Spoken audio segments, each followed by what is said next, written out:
All right. Before the rest of this week gets too overwhelming, before there's yet more international geopolitical developments and South African domestic political developments, we wanted to get out a quick initial take on the news that U.S. Vice President J.D. Vance will attend the G20 Summit in South Africa in November in Johannesburg instead of U.S. President Donald Trump. It was already highly unlikely that President Trump would attend, but we've had confirmation from the man himself that his deputy will come in his stead.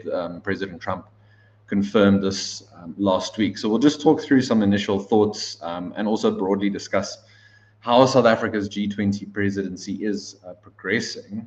Joining me to go through the latest around South Africa's G20 presidency, maybe a few other thoughts on geopolitical developments.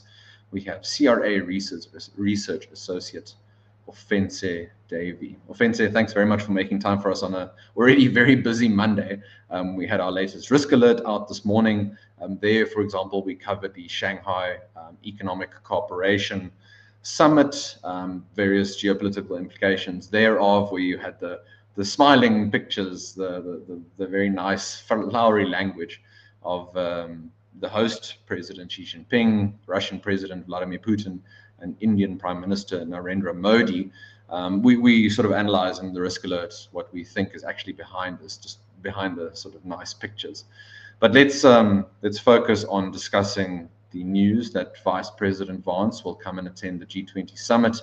I will hand over to you shortly just to share here the initial sort of South African reaction was that Minister Lamola, the Minister of International Relations and Cooperation, he said that South Africa welcomes Vice President Vance attending the summit. He said that we welcome the fact we're not yet sure what reasons President Trump has for not attending, but we understand that President Trump deems it necessary, and we look forward to interact with him, i.e. President Trump, in the platforms of the G20. I believe the White House can shed more light on his reasons, but we believe the G20 will still be able to produce the ambitious outcomes. We don't want to be in any conspiratorial or second guessing.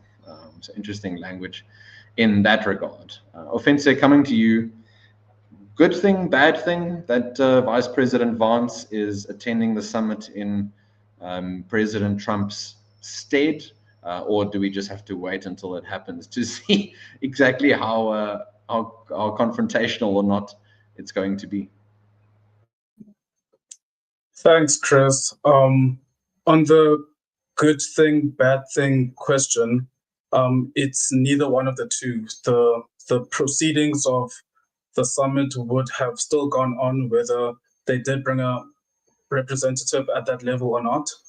But I guess because throughout the year, President Trump has been hinting that he may or may not come, it's good that at least the vice president is coming, and there is some representative that's showing face. So when he actually announced this was last Friday. Here in South Africa, we were all asleep. It was an answer to a question from a reporter in the Oval Office. The reason why they were speaking of the G20 is because President Trump was announcing that the G20 will be hosted in Miami next year. And during that press conference, he was talking, him and his Treasury Secretary, Scott Bessent, they were talking about how there's going to be an overhaul of the G20. Secretary Bessent referred it as a G100, meaning that it's bloated and it needs to be slimmed down. So the end result of this G20 summit this year may or may not carry on next year. There's a good chance that they may not carry on next year. And as well, during the ceremony, during the G20 summit, there's a ceremony at the very end where the current presidency handed over to the next presidency. This was ceremoniously done last year when Brazil handed it over to President Ramaphosa and he had an opportunity to speak. So whether that ceremonial process will happen or not, we don't know. But if it does, then J.D. Vance is going to get an opportunity to speak. in front of the G20. And because we know that a lot of the work that is being done may get scrapped, there's going to be some sort of a grim speech, let me say it like that, because we've heard JD Vance give a speech to the Munich Security Conference in Germany, where he was speaking in front of a lot of European leaders, and it was like a lecture that he was given to the European Union, speaking of the ideologies and how their own ideologies are a threat to Europe. So we could get a similar sense of this at the G20 itself, citing the ideologies that's currently undergoing in the current theme. This year's theme being solidarity, equality, and sustainability. State Secretary Marco Rubio snubbed all of his meetings in Johannesburg, G20 Summit meetings in Johannesburg, citing that there's an issue with the theme, and he referred to them as promoting DEI and climate change. So there's an inherent disalignment between the current administration's policies and ideology versus what the G20 has been, not only this year, but really the past decade. Ofentse, just in terms of sort of broad G20 protocol and summits in the previous years, if there have been, other US presidents who haven't attended and vice presidents have attended in their stead, in terms of sort of protocol, is it that radical that a vice president would attend instead of the president of a country as important as the US, probably the most important player in the G20 and in many other sort of international forums, and indeed the global economy? Does it send, what kind of signal do you think? So I'm trying to play some 4D chess here. What kind of signal, if anything, does it send about how the US views South Africa's G20 presidency, if it sends any signal? Sure, that is a good question. So I don't know if a previous US president has not attended a summit before. However, at last year's summit, because at the end of every summit, there's a communique or a declaration that all the members agree on and sign and happy with. But at last year's declaration in Brazil, there was a point where there was an agreement that there will be some sort of a taxation on the extremely wealthy. That this was an agreement in the declaration, last year's declaration. And the then administration, the Biden administration, was not happy with this and did not agree with this. So even though it aligns ideologically with the previous administration, that type of political talk in a multilateral forum is sometimes is met with disagreements. So fundamental disagreements with ideology, with themes, with any political stand-in, those are normal. That does happen every year. So this sort of disalignment from the US now is normal. It's not out of the ordinary. What makes it significant is that they'll be taking charge of the G20 next year, and thus it could undermine all the work that has been done this year. But we have yet to see that. Ofentse, maybe South Africa, the South African government, South African media, when they heard that President Trump won't attend, there might have been some very short-lived, celebration. But I think Vice President Vance, you mentioned at the Munich Security Conference how he really dressed down European leaders, European countries in terms of their commitments to defense spending and investments. I don't think he's going to have any concerns about sort of laying into policies and ideas that he would be speaking for the administration, the Trump administration, the US administration, but they would fundamentally disagree with those themes around sustainability, equality, etc., etc. You mentioned how the Treasury Secretary, Scott Bessent, he's talked about when the US takes over the presidency, the G20 presidency at the end of this year into next year, they will, the quote was from Mr. Bessent, said the US is pledging to whittle it down to basics.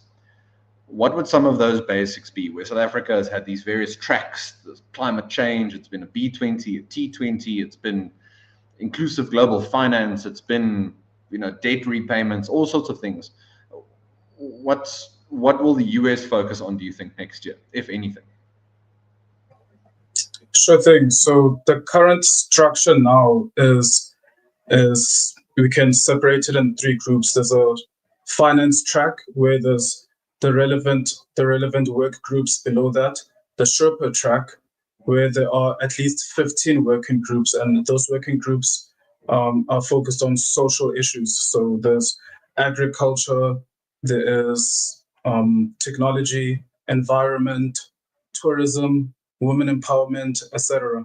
A lot of social issues under that Sherpa track, and it makes up like the bulk of the G20 summit, really. And then the last group of the three is the engagement groups. So that is an invitation to civil society and business to take part and play a role in the communique that will be signed at the G20 summit at the end of the year.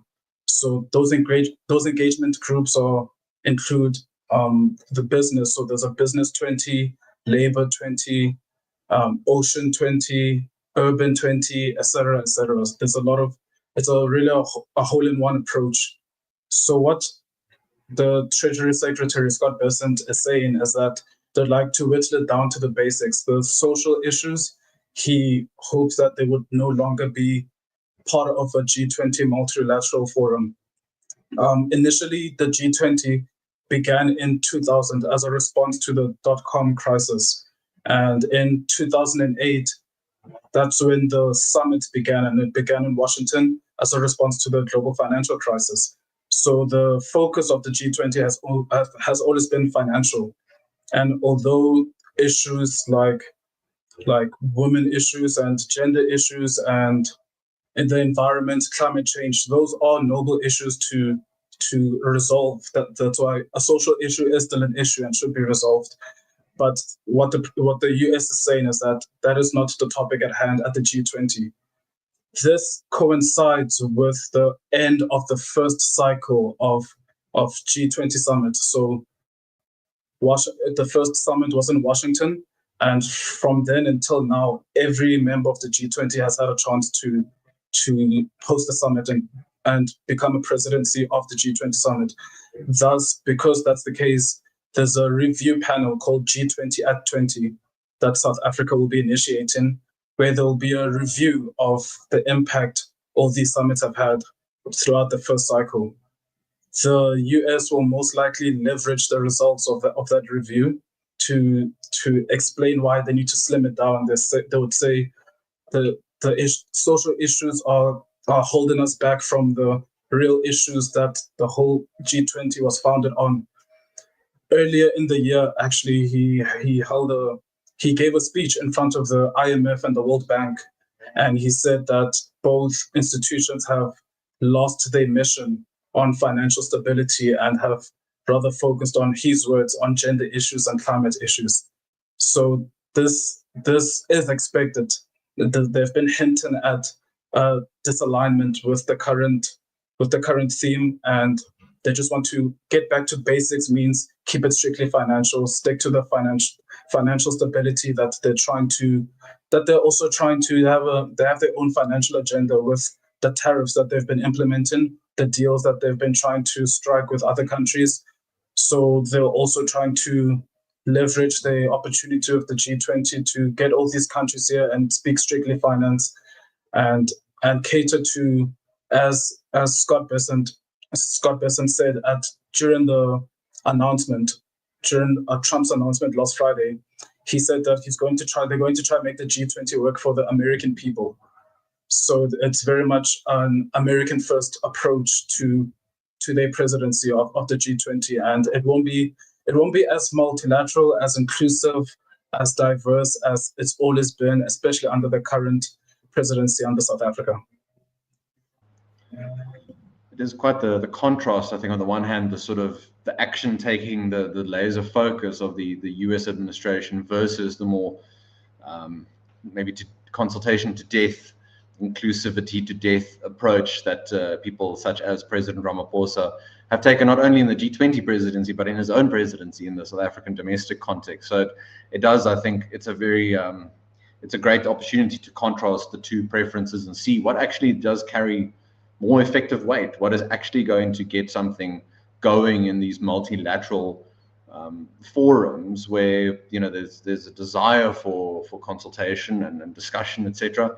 But then often the risk that lots of these international multinational institutions then don't actually get anything done. And we talk about the G20, the IMF, the World Bank, the World Trade Organization, that also now in the face of US tariffs, I mean, is it effectively defunct, given the inability that the WTO had in terms of, you know, consistently over the years issues with Chinese trade policy and issues around intellectual property and manufacturing and all that kind of thing, and now unable to deal with how the US administration is going about rejigging its engagement with global trade, with these multilateral forums, as it were. So we'll see exactly how South Africa can hand over to the US, if they get it right in any of the communiques, anything like that, to phrase it in ways that the US finds more appealing. I think that would be a success. Or if they just kick their heels in and they decide the more the more flowery language they use, that's just their preference, and they're going to do that, and the US will sort of junk the whole thing next time. Ofentse, just a last question around South Africa's G20 presidency so far. So we are coming up to the main summit in November, but we've had lots of other side summits and conferences. We mentioned the B20. I think the B20 has probably been, of all of them, the one where you've seen some progress in terms of policy, at least discussion of policy reform. It's one thing to complain about these international institutions like the IMF, but if you don't get your own domestic policy house in order, you can't really, you know, what leverage are you going to have to apply? Are you going to put yourself in a strong or weak position going forward? What do you think of South Africa's G20 presidency up until this point? Is it as basic as saying it's a success or a failure, or do you think there's another way to think about it? So to give to the US credits, yes, the current G20 now is bloated, and some of the important work is being shadowed by some not as relevant work. I'm not saying that the other work is not important, but it's not relevant to the current mission of the G20. However, like you mentioned, the Business 20, the B20, there has been some successes in that. There's been word that out of the whole presidency of South Africa, of the G20, the B20 has been putting in some relevant work. It's been not political at all, so you won't see it in the news making headlines. And also the interest of business funding and being channeled into a G20 declaration or communique is something that the US may even consider doing itself. So within the financial track, the working groups under the financial track, not all of them have been or would align with the US. There's a financial track specifically focused on climate financing. Something like that would get cut out in the US presidency. However, something like the B20, where you get actual businesses involved in the G20, that's something that would be welcomed by the US. That South Africa is currently doing well now at the moment, where it's getting a good reception. So yeah, the B20 at the least is doing quite well, and we'll probably see some of the inputs in the final communique in November. All right, very good. I think we're going to wrap up there, sort of just 20 minutes or so. Just our initial thoughts on US Vice President Vance coming confirmed to attend the G20 Summit in President Trump's stead. I think if many South African analysts, South African media, there will be, I'm sure, lots of analysis and critiques of Vice President Vance, things around, how he interprets things. There will be op-eds, all that kind of thing. I think he's going to greatly enjoy taking down, as it were, sort of mainstream media in South Africa, allegations that around misinformation and disinformation, if those are leveled against him, that's really in his wheelhouse. All the stuff around climate change, inclusivity.